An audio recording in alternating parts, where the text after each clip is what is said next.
വന്നിട്ടുള്ളത്. നമുക്ക് കാണണ്ടേ? അപ്പൊ ഇതാ കിടക്കാം. നമ്മുടെ മിനി കുക്കർ ചെറിയ പാത്രം ഉണ്ട്. നമുക്ക് ചോറ് വെക്കാം. ഇതിൽ നമുക്ക് വെള്ളം വെക്കാം. FDLTHENMALA അടിച്ചു വെക്കുന്ന മുടിയാണ്. ഇതാണ് ചെറിയ കുക്കർ. നല്ല രസമല്ലേ? നല്ല ഭംഗിയായിട്ട് സ്മോൾ കുക്കറാട്ടോ. സോറി, സ്മോൾ പൊട്ടുകുറ്റിട്ടത്. ഞാൻ ഇത് മാറിപ്പോയിട്ടാണ്. ഇതാണ് ഇത് ചെറിയൊരു മീൻ പൊരിക്കിൻ്റെ ഒരു പാത്രമാണ്. ഫിഷ് പൊരിക്കുന്നുണ്ട് കേട്ടോ.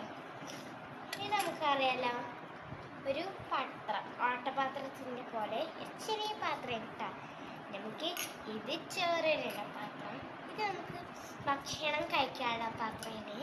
അപ്പോൾ ഇതൊക്കെയാണ് ഇന്നത്തെ വീഡിയോയിലായി വന്നത്. അടുത്ത വീഡിയോ